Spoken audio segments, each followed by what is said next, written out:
in an absolute plethora of RPGs like Dark Souls, The Witcher, and Elder Scrolls on? No, that's an MMO.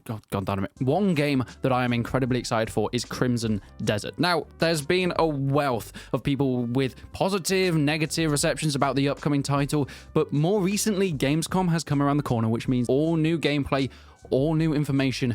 Oh my god, this title is looking better than ever. Speaking of MMOs, it's created by Black Desert Online. Now, the opinions on Black Desert Online I've seen are fairly mixed. I personally haven't played it, apart from the 50 million scam emails I get pretending to be Black Desert Online. That aside, though, this title, Crimson Desert, is shaping up to be incredibly ambitious and an exciting open-world fantasy RPG. Now, with the new gameplay that's come out, I am more excited than ever. But before we delve into that, let's actually answer the question, what is Crimson Desert? It's a single-player open-world RPG set in the same universe as Black Desert Online, the MMO that Pearl Abyss have been working on for about 30 million years. But it's evolved into its own distinct project now. It was first unveiled in 2020 at the Game Awards, kind of conjuring up quite a bit of hype right from the start. Crimson Desert lets players assume the role of Macduff, a mercenary dealing with the challenges of leadership and a troubled past. The game's setting is on the fictional continent of PL, a medieval fantasy world that has been devastated by war, but it is surrounded by hostile mercenaries, power-hungry rulers, and mythical beasts. And one of the main things, really nice grass. What is it with games like Ghost of Tsushima and Ghost of Tsushima, but have inspired games like Crimson Desert to make really nice grass? Did I just claim that Ghost of Tsushima invented grass? It looks cool. The lighting is gorgeous, the terrain has been so well crafted, and it looks like this open world environment, whilst being an incredibly huge size, is almost going to Rockstar levels of quality. Upon the storyline, the developers have emphasized that the actions that you take throughout it will affect the narrative. Okay, it's an RPG, that was kind of confirmed. But they added in an extra bit, and that was whether the player intended to or not. This suggests that beyond just speaking to NPCs and the way you present yourself, the game will include more subtle ways that you can influence the story. Now, my best suggestion for this would be looking back at the 2018 title Kingdom Come Deliverance. This game, of course, let you decide the story that you were going on and the way that characters interacted with you as a player. Whether they liked you because you were nice to them, whether you were rude to them, and whether they wanted to assassinate you in your sleep. That was all depending on the way you spoke to them, but also how you presented yourself. If you were dressed up in full armor that was washed daily with a sharp sword, you're more likely to pass intimidation checks, or even persuasion checks because you'd be more charismatic and royal, with your regalia making you look like a knight even if you actually had only just started a few hours ago. Then on the opposite of that, if you turned up bloody or muddy, they might be terrified of you, think you're some sort of sociopath, or just stinky. And do you know what? There's nothing worse than being stinky. In Crimson Desert, as players progress, they'll form alliances with other mercenaries. Many challenges will require teamwork to overcome, especially within this kingdom that has been just plunged into chaos. Former king, who was kind of looking over and trying to guard everything, making sure nothing went wrong, well, he slipped into a coma.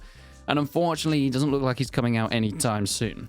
This has left a power vacuum. And much like when Alexander died, he said, "To the strongest," which has meant that various factions within Crimson Desert are constantly vying for control. Not just the huge lords and ladies, but of course the hostile mercenaries as well that can be hired, or bandits that are in the surrounding areas. But this makes the world incredibly dangerous, meaning that upgrading your character and looking down different routes that you can become stronger, more intelligent, or powerful is very important to the gameplay itself. Speaking of gameplay though, let's talk a little bit about that. Crimson Desert really focuses heavily on melee action. Players can engage in close quarters combat using a variety of weapons like axes, swords, and cannons. There will also be, well, different styles of weaponry, like enhanced alchemy. So if you do want to go down your generic fantasy medieval world, you can do that, but if you want to cast some spells that make someone's head blow up, I don't think the game's going to stop you. This also leads us on to the mythical beast that I mentioned before. These ongoing conflicts within the story awaken said beasts to try and conquer and quell the uprising. Players won't necessarily encounter all of them, but they're all expected to be incredibly tricky with varying levels of difficulty. And we get to see some of this in the new gameplay from Gamescom. Yes, Pearl Abyss did announce earlier on that they'll be showcasing a demo in 2024, and that came into fruition just a few days ago. Ahead of the event, they released a brand new trailer featuring a major boss battle and a look at the game's current state, with said mythical beast, which is the Whitehorn. Looks absolutely terrifying. This is a formidable boss that rules the icy mountains, but this gives us a really nice look at the combat. So without further ado, well, I think it's time to have a bit of a delve into that.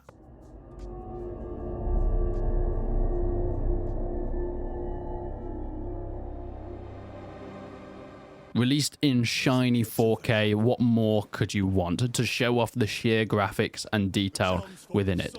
We open up with, well, a desolate world, cascading mountains, and a group of bandits, all weirdly sounding a bit like Jon Snow. This don't concern you, outsider. Where are the kids? He's here to take the spirit's children. The bandits show some sort of gut to try and take us on, but actually what they don't know is I am a pro wrestler. Taking out them one by one, being able to slice and dice, mostly using our fists though, because, you know, weapons are for the worst. Or just using their own weapons against them. It showcases absolute brutal, bloody battles within this, and the combat is, well, absolutely grim. I understand this is a cutscene, by the way, but it seamlessly evolves into the gameplay itself. Now, the closest I can really get to a comparison of the gameplay is sort of a Shadows of War or a Shadows of Mordor. It is free-flowing, it is slick, and, well, it has that WWE takedowns. I've seen these so many times now, and I can't get over them. I think they might be quite controversial with a lot of people because it takes away from what we know of RPGs in the past, hacking and slashing, but I think they're kind of awesome.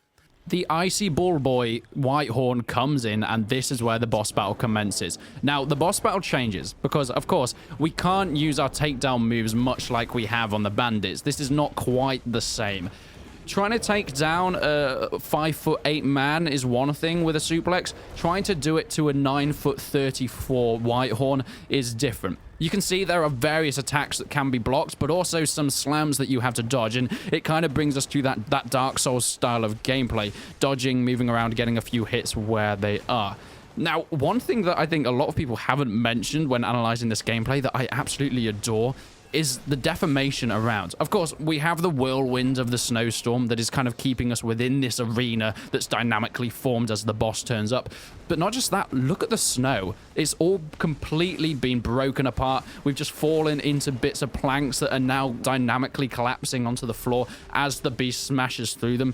The snow has formed to wherever the battle has moved to at this point in time, and I think all in all it's absolutely gorgeous with this perfect mix of gameplay and graphics alike, kind of dynamically changing the way that the maps that you fight on are throughout the battle. Now, mention Shadow of the Colossus, we are able to jump on the back of this beast, and I think this is going to be our main method of taking them down when we get some critical hits, but my god, I do think that there is a lot of, well, repetition with the battles and the boss battles themselves, and this isn't anything new, but I think it needs to be something that games have evolved to go past. Every Dark Souls games, every boss has similar set moves that you have to evolve and adapt to. And whilst they've improved as times goes on, and of course Sekiro changed them a bit more, and Elden Ring even more so, this shows some of the same pitfalls of boss battles, where they go through different stages of, well, he goes slamming, then he goes charging around, then he goes back to slamming, then he goes back to charging around. And once you've worked out how they move, you're able to take down the bosses. And then eventually, of course, they regain their health for the next stage of the battle. This is the way boss battles have always worked. I'd probably like to see a little bit more variation, but I think we're only going to get that once we see how different bosses and different mythical beasts form up against our character. Not only this, but it's also depending on what character we decide to play and how we decide to play it. We have a bow within this bit of gameplay and a sword and shield. Of course, the bow is pretty much not being used at all, but I'm assuming if you go down the route of more of a stealth character rather than a DPS or a tank character, the way you take out these guys is going to completely change and differ depending on your options earlier on in the game. Now, we get a cool little takedown and a nice little cutscene. It's bloody, it's gory, and he lies there. Beautiful. And that's pretty much everything we got before we head into one of the portals that this game has so well famed, because you can travel between different areas. I think overall the response has been pretty positive. I think people are still kind of excited for it, but what this gameplay has shown is somewhat of a lack of direction with the combat, because you have this complete change in styles from when you're fighting smaller enemies like these bandits, and you've got this hack and slash, these suplexes, WWE moves, these finishes, they're all cool. And then as soon as we go into, well, the battles with the bosses, it all of a sudden turns into Dark Souls. And I think if you're actually trying to have an identity for a game, keeping some sort of through line with your combat is going to be so important. But there just isn't. There doesn't seem much need for blocking and dodging when it comes to fighting countless enemies because you can take them down so fast. So why does the combat all of a sudden change to something completely different in boss battles? I think because it's not an MMO, there's going to be much more focus on detail, storyline, and characters. And of course, because we can change that depending on how we encounter each of our NPCs and quests and so on and so forth, it will have a lot of replayability. There's going to be so much more information coming out for Crimson Desert, so make sure you stick around the channel if you haven't subscribed already, because I'm going to get it to you. I'm going to do my best. But until then, I will see you in the next one.